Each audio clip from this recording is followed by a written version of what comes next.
On this episode of the Actual VR Show, we're taking you on a virtual blind date into a dungeon. I'm sorry, what? It's gonna get weird. For our second story of the day, we're talking about Adobe. Yes, that Adobe has created this holographic glass that you can put over products to make this augmented reality experience. Facebook is looking for a little bit of that Mozilla love and coming out with a VR app to be able to browse the internet in your headset. You guys ready to do the show?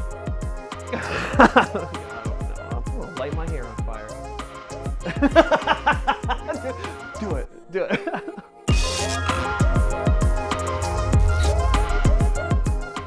What's going on, everybody? Welcome back to another episode of the Actual VR Show, the show where we take everything that's cool, awesome, intriguing, fascinating, just, all the cool things about virtual reality, augmented reality, mixed reality, all the immersive technologies, and we boil them down and we get them to you in this nice little nugget, this little thing that we give to you every Friday. In the first story of the day, we're getting weird. I was doing as people do, and I was scrolling through Facebook, and I came across this video, and they with two people that looked like this. And I'm like, Uncle Joey, yeah. Have you ever been on a blind date in a castle before? And as I started diving further, I saw what it is. It's a virtual reality blind date show.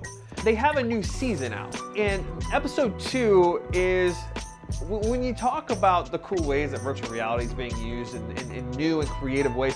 This is a blind date show in virtual reality was something that you never thought could be a possibility. I actually saw this from Lewis Smithingham, who's one of the partners over at 30 Ninjas. They've done some really cool experiences. They've been in VR for a while now, but they've made this experience possible. These people are actually in the same room. They put on headsets. They've got these suits on with the trackballs. You've seen them before in all the Hollywood behind the scenes. Well, these guys are doing it for this blind date show.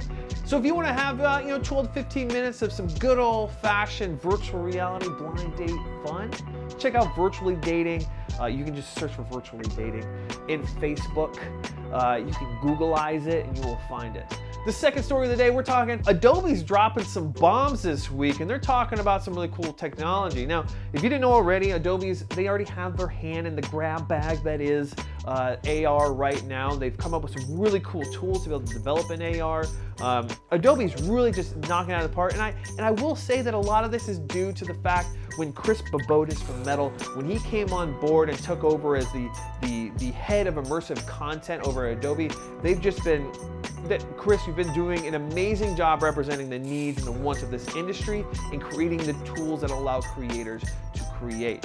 So Adobe has created this glass display box that allow you to control the opacity, to be able to have an augmented layer over a physical product or display, or if you're a business owner that shows any type of product, you can use this technology to some degree. And perhaps you're like, Kyle, well, how do I go about making content for that? You can actually use any of Adobe's, or most of Adobe's tools on this new technology. This is a prototype, so I don't know when it's going to be officially released to everyone, but I do say that this is a step in a really cool direction for Adobe that I didn't see coming. So golf clap.